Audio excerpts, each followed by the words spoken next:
Willkommen, bienvenue, welcome once again to another live stream. This is amongst the totality of live streams that we do. This is, I think, one of the five that we do weekly. Property Matters today, EPC kind of magic tomorrow, and then onwards to Property Quorum, and of course Cladding Matters.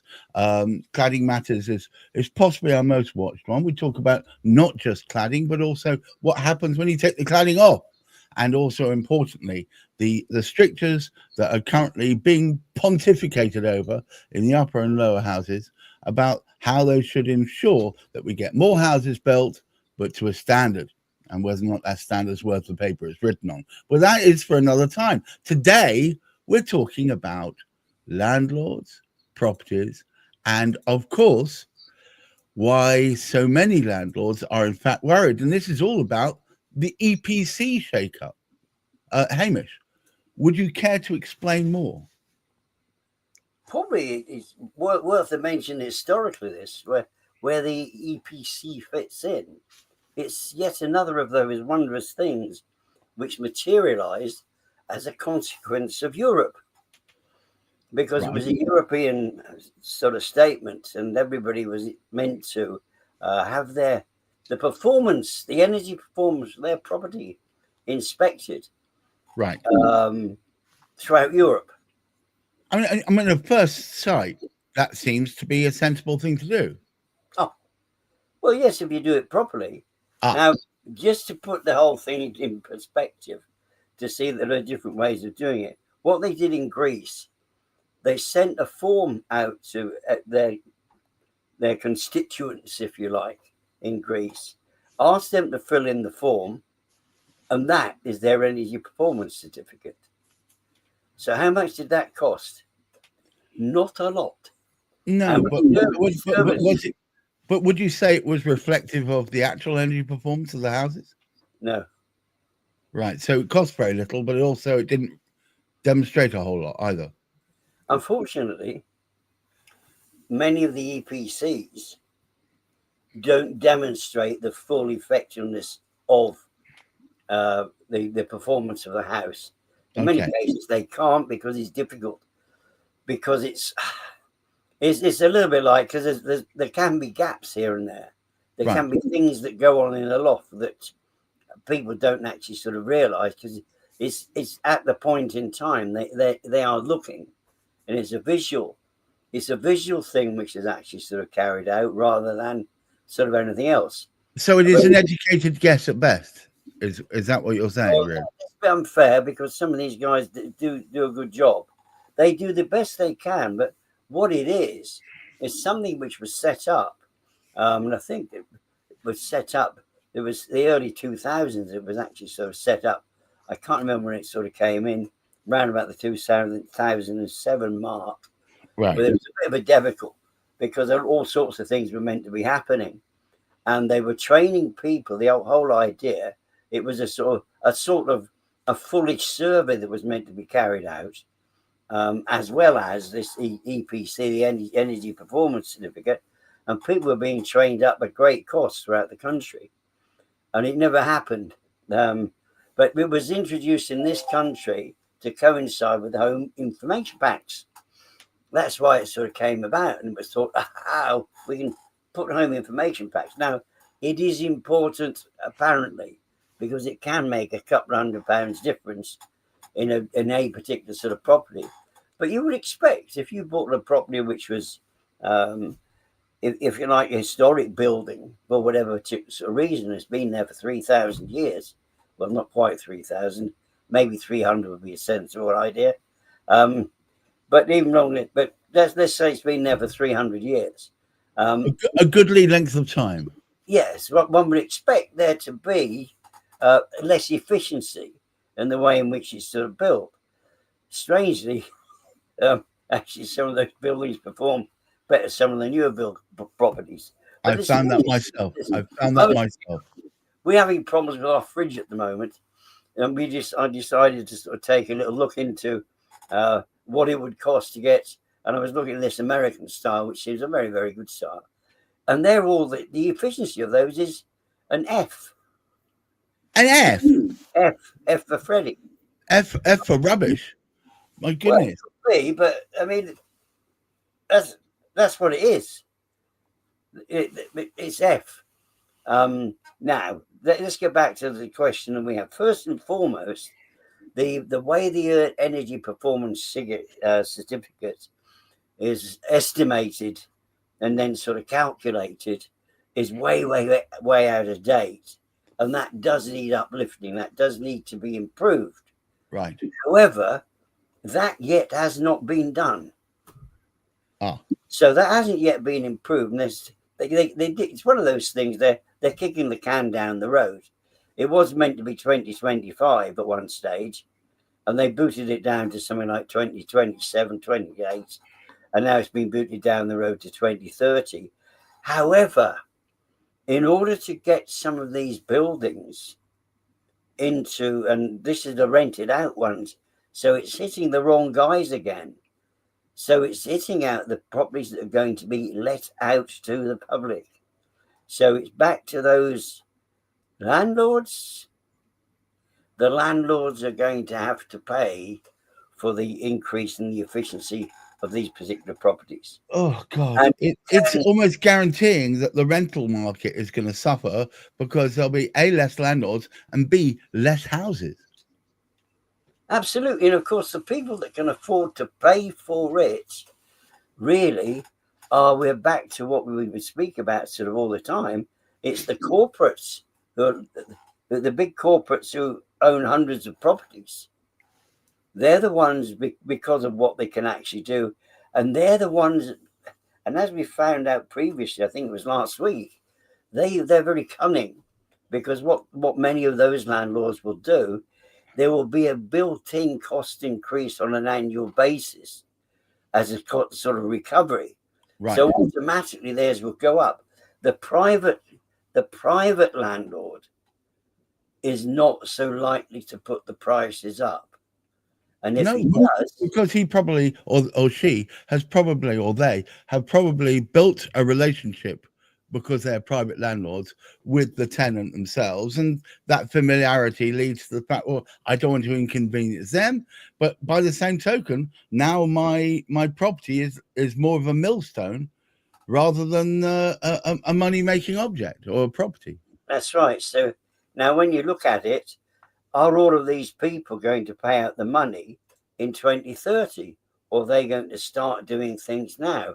What they are starting to do now, or continuing to do, I should say, is to look at the value to them of carrying on with what they're doing.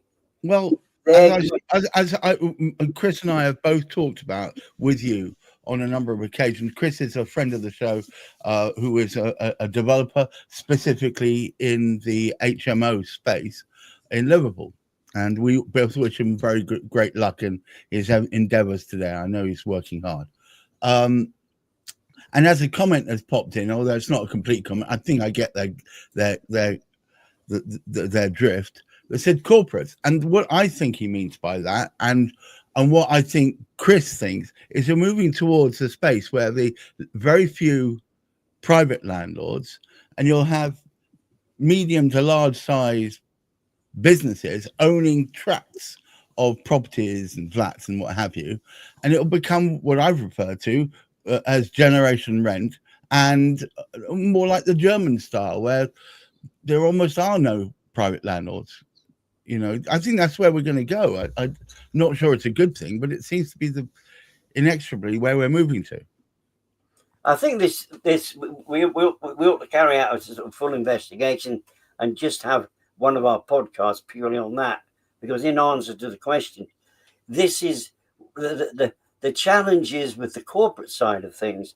They can afford much more than can the individual landlords, because of the built-in, as we were speaking about, the built-in aspect relative to the rent, because they're going to push it up. It's the other aspect is too. I mean, you need to be careful about. Now, I was speaking to Tiff. Was Tiff on last week or the week before? The week before. Somebody with social housing, whatever. But we were speaking about social housing, and we did a sort of brief check.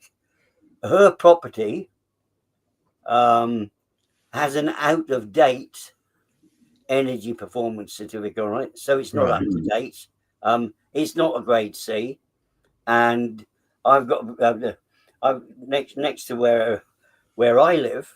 One of the properties is, and this is one of the great things, you can actually look up in the register and see what the property is anyway. Right. So you actually look it up. That one is completely out of date. I don't even have an EPC on mine. Why? Well, the property hasn't actually been sold in the time frame where it was illegality.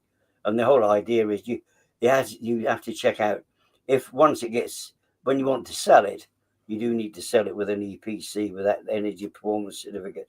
So what we've got, of course, and when we actually sort of look at Tiffis in a council house, there are still some council houses. They aren't, I thought they'd all switch to social, but it's interesting to find out even one of the team can tell me, and I can learn things from one of the team. And we will actually put this out. We'll have a discussion with Tiff, and we will actually discuss the difference between council houses and social houses. Right. Because the interesting thing about council houses, because they have so few now, it's a bit like we were speaking about the private landlords, those smaller landlords. Right. They have a better working relationship. So there is better, if you like, there's a better supply and more consistency relative to the council compared to because most social housing people, they are corporates. They're not in there to provide housing. They are in there to make money. To provide profit, and profit often to their shareholders. So they're driven by a group of people wanting to see a return on your investment, not on the comfort and support given to tenants living in property. Spencer Collins, a long time friend of the show, has actually made a comment. If the 2028 and 2030 EPCC mandates collide with aging stock and costly retrofit, zero support, and landlords dealing with policy failure, will it be, or will there be is it a calculated strategy to collapse traditional rental model? I don't think it's calculated to collapse it. I think that will be the byproduct. What do you think? I think Spencer's halfway right, because it does actually sort of seem, and many of the activities which have been carried out within the, and this is where, of course, when we have an expert like sort of Chris about, for example, he can explain it much more effectively. But there does seem to have been this massive, great drive that is demonstrating that most authorities and most councils are happier with a corporate style provider. Because what do you think about this? When I worked for Unipart, come back to Unipart again, when I was working on engineering, we carried out a particular exercise, which was sort of down to me as a sort of senior buyer there. We needed to reduce the number of suppliers that we had. Right. For componentry that we were buying in for the manufacture of automotive products. And we had something on the books. We had something like over 400. And of course, you get one product from them, from some of them on that list. Some of them were just a couple. Some of them were hundreds of thousands. Some of them were millions. So you have to actually say, could one of those suppliers actually supply more than one product? Could they supply maybe 10? But between when it took us 4 or 5 years to do it, but we did actually knock it down to 150 suppliers, of which 20 to 25 were the most consistent. But just for the oddball thing, particularly those with older vehicles, when you were looking at the aftermarket. And it was so much easier dealing with that smaller number of suppliers. You look at it from the council's perspective, or even the government's perspective, if you've got fewer people responsible, it is easier to keep an eye, or it should be easy to keep an eye on what's going. But the unfortunate thing is, because they would be dealing with some of the corporate providers, they will have thousands of properties all over the country. it does get a bit difficult for those suppliers then to keep tabs on exactly what is going on. But they want to minimize costs. Sometimes they minimize their costs by cutting corners. And one or two people we've heard from, they've had interesting things to say about the cutting corners of these particular these people that have masses and masses of properties, because they get people to do the repair work who they know, and of course they're cutting as many corners as they can. I don't mean this disrespectfully. This is the building industry. They've been doing it for years, probably centuries if truth were known, and it is something which will continue. But what it does mean, it creates a situation. It will push up rents. And as was sort of intimated there by Spencer, yet again, it is going to put significant pressure on the buy-to-let sort of type of property, which means more and more landlords are going to be departing. So there will be, whether it's done on purpose, there is good reason to do it from the council's perspective. Right. Is that what's going on? It's hard to tell. It's hard to tell. But what it does mean, there's just so many things. Because the EPC, the guys, if you like, anybody that's involved, anybody has property, it's not the sort of thing you can pay for immediately. If you've got an on-cost, it's going to cost you 15 grand to upgrade. What do? Do you spend that 15 grand? I mean, you've probably got to borrow it. But would it perhaps be better to do it over 3 or 4 years rather than sort of one big hit?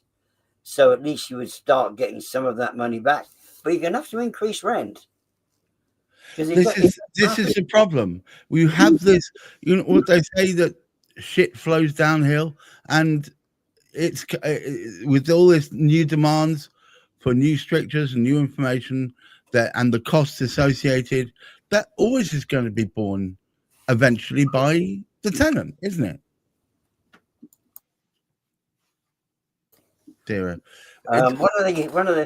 One of these strange things that we seem to have a government that don't understand fully financial implications, because they're saying things where it's absolutely great. We've got these goodness knows how many thousands of people taking up the free breakfast club. Well, it's free to the people attending. It's not free to the people who are providing. The schools have got to cover the cost somehow, and the only reason that way they'll be cover the cost if taxpayers pay the money. So there's very few free lunches. We hear of the occasional ones. I think I got offered one actually earlier today, but very rarely does it sort of come about, because usually what sort of happens, somebody's got to pay for that particular sort of lunch, and this is what we're going to actually sort of have. Yes, the energy, but it's a little bit like if you spend 10 grand on solar panels. Right. I mean, that's an outlandish sum. You can save £100 a year, and you think, well, great. Who there wants to spend out sort of 10 grand to save £100 a year? That's going to take quite a long time to recover the cost of that. But it is not quite like that. It does cost. It doesn't cost as much in the majority of cases, but it can do. But your cost of recovery, I mean, you know your experience, Gareth, it can be actually improved on. So the situation is this. We have yet another burden, sadly, being put on those providers. And it would be good, again, the feedback, thanks, Spencer, for that. It would be good if somebody can actually give us some feedback, if they can sort of see a benefit to those who are renting the property. If their property's being pushed up, their rent's being pushed up by 50, 100, 150, 200 pounds a month, just so it can go into move up a couple of categories in the energy sort of side of things. Does it work out to be worth it for those that are renting property? Well, and on that bombshell, thank you all for watching. I suddenly saw the numbers swelling up, and Nicole, thank you all the new subscribers and watchers. Please do, if you want to see these back again, they're all on YouTube. The channel's called Spilling the Proper Tea, as in TEA. Spilling the Property, and we talk about, you'll find there's a whole brace of different podcasts on there, all relating to property, all talking about different aspects of it, and they're all great fun. Today, I guess probably not as fun, because talking about the landlords having yet more burdens on them, but by the same token, being forewarned is forearmed. We can only do something about a thing that we know is happening. So I suppose it's good news, because knowledge is power. Hamish McClay, thank you very much for being the inspiration and helping set this up. And all of you out there, keep watching us. And at the very least, keep your feet on the ground, keep reaching for the stars, and please try and look after your mental health. Until tomorrow, in fact, I wish you goodbye. Goodbye now.